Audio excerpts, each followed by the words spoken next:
ẹja lónìí fún lèmi jẹ́ o àbẹ̀kẹ́ ni mi àti fọ́jọ́ gbogbo dára bí ẹ̀gbin mo ní wí fún gbogbo mùtímù wà ní Bisi Ologe TV ni ẹ mọ̀ wò Bisi Ologe Show gbajúgbajà ni wọ́n ò bẹ́ẹ̀ bá rí wọn mo ní dandan ni ẹ fẹ́ bá wọn ṣe Bisi Ologe fúnra ara rẹ̀ ń kọ́ ọmọ námù lóró òkè àṣẹ́hùn lóró okùn níran bàbá tó bí wọn lọ́mọ Bisi Ologe arẹwà lóbìnrin adúmọ̀ọ́dán arẹwà àfijọ́ ẹlẹ́wọ̀ obìnrin tó mọ yáyì tí gbogbo ìlú ń fẹ́ ni àní Abẹ́òkúta tẹ́tẹ́ orí àpáta wọn fi ṣẹlẹ̀ mo ní ẹ wá lọ́gùn yan lẹ́bẹ̀ lọ́rọ́ ká ọkọ mi nìjọ mo ní ẹ wá fòrò yan mi ńlẹ̀ wọ́n ní ẹja lónìí bú kí n gún yan lẹ́bẹ̀ kí n ro ká ọkọ mi nìjọ mo gún yan lẹ́bẹ̀ tán mo ro ká ọkọ mi nìjọ nílẹ̀ bàbá tó bí wọn lọ́mọ àní kàkà kan fòrò yan nílé igi pẹlẹbẹ náà gbélé ńlá ọmọ sálà tí fowó àlejò bomi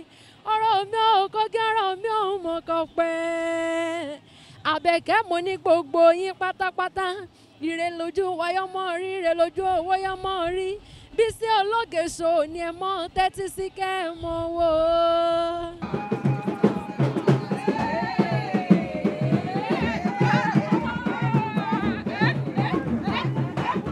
Don't cover your face now.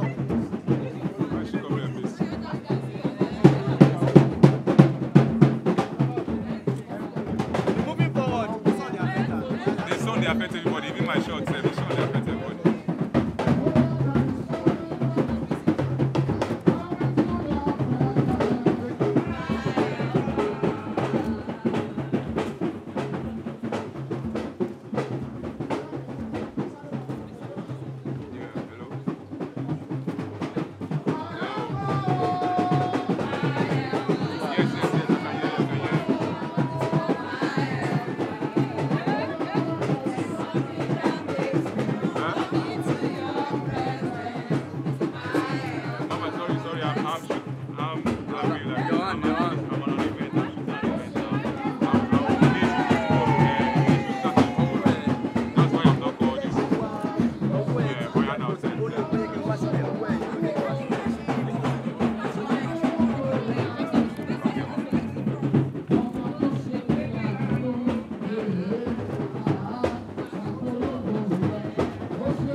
all I require for life, God has given me. I know who I am. I know who God says I am. What He says I am. Where He says I am. I know who I am. I know who God says I am. What He says I am. Where He says I am. I know who I am. I'm walking in power. I'm walking in miracle. I live a life of favor. Cause I know who I am. I'm walking in power. I'm walking in miracle. I live a life of favor. I know who I am.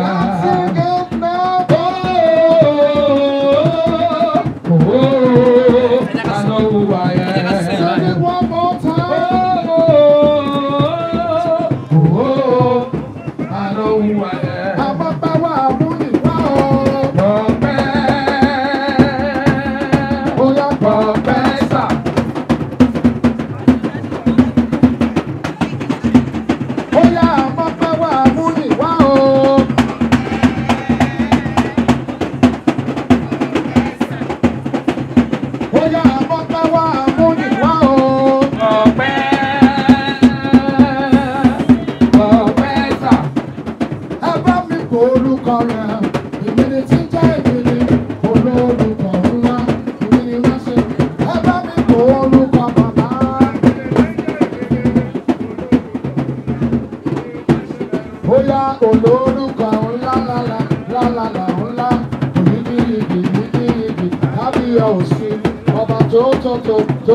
To carry ayé, èmi ni.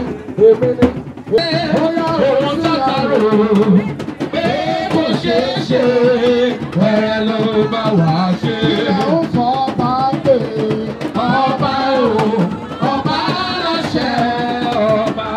Ìyàwó fọ́ bá pè ọba o, ọba láṣẹ ọba. Ìyàwó fọ́ bá pè ọba o.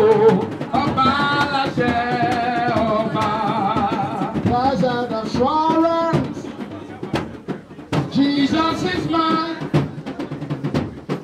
Oh, what a foretaste of glory divine, hair of salvation, purchase of blood, born of the Spirit, born of the Spirit, washed in His blood. This is my story. This is my story. This is my song. Praising my Savior all that day long. This is my story. This is my song. Praising my Savior. Praising my Savior all that day long. Pastor Dowu, have you collected the transportation? Pastor ID, Bowolo or Pastor Success? Eshe. God bless you. Ẹ kúnlẹ̀ síwájú dáadé àti mọ́mì. Wọ́n ní bàbá mú mi lọ, ìyá mú mi lọ, ẹ fàdúrà sí mi o. Bàbá mú mi lọ, ìyá mú mi lọ, ẹ fàdúrà sí mi o. Kí má kéṣù, kí má kágbákò nílé ọkọ. Kí má kéṣù, kí má kélé nìní nílé ọkọ. Ìyá mú mi lọ, bàbá mú mi lọ, ẹ fàdúrà sí mi o. Ẹ fọlọ́run ṣọ́ mi o. Ẹ fàdúrà sí mi o. Ẹ fọlọ́run ṣọ́ mi o. Ẹ fàdúrà sí mi o. Kí má kélé ṣù lẹ́nu ọ̀nà. Ẹ fàdúrà sí mi o. Ẹ fọlọ́run ṣọ́ mi o. Ẹ fàdúrà sí mi o.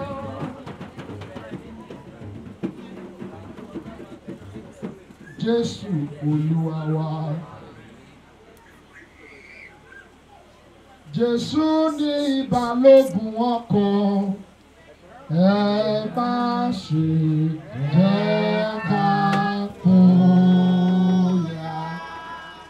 Olùtọ́ ọkàn wa ní Jésù, ẹ má ṣe jẹ́ ká fòyà.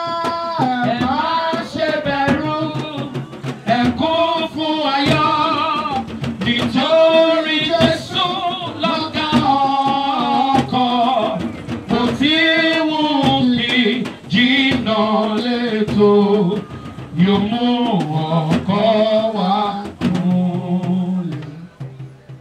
Ó yá, ẹ dìde. Ẹ jẹ́ kó jókòó láàrin dáàdì àti mọ́mì.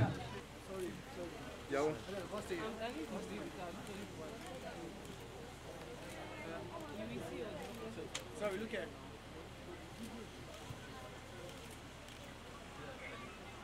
Are we done? Ó yá kó dìde kó máa bọ̀ bí. Ọmọ oníyàá púpọ̀.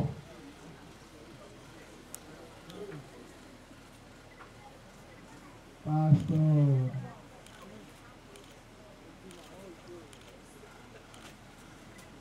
Orí ọ̀fẹ́ ni pásítọ̀ fi ń kó gbogbo ẹ̀.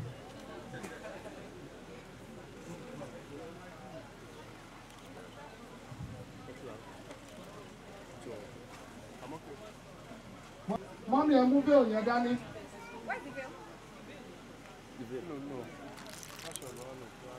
Mọ́mí ẹ̀ dìde.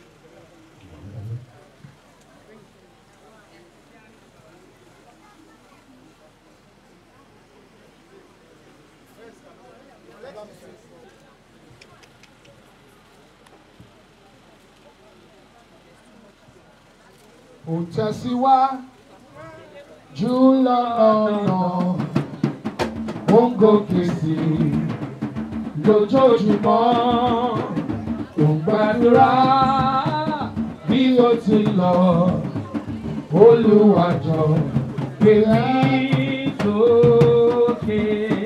Olúwa jọ̀ọ́ gbé mi sókè fà mí lọ Olúwa jọ̀ọ́ gbé mi sókè. Pastor Mercy, tó bá wo wájú, ìyá ọkọ níwájú. Tó bá wẹ̀yìn wo, ẹbí Adéjuyigbe ń bẹ̀lẹ̀ yẹn àtẹ̀bí Kọ́ládé, ìtọ́fógun oṣó. Ogun àjẹ́, ogun aláròká o.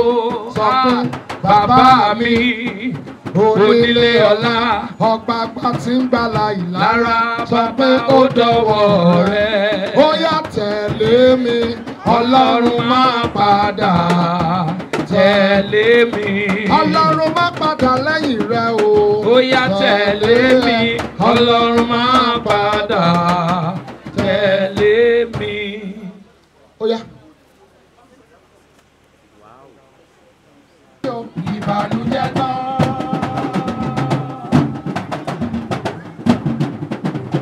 Oríire ayé rẹ̀ gbà lọ́jọ́ òní o. Ìbànújẹ́ tán. Òṣì tuntun ìyá ti dópin. Ìbànújẹ́ tán. Bàbá odòjọ́ ọ̀dà ni. Àwọn áńgẹ́lì Olúwa. Ẹ jẹ́ ká jọ sowọ́pọ̀ kájọ yìn Jèhófà ṣe lọ́ba àwọn ọba. You are welcome into that home.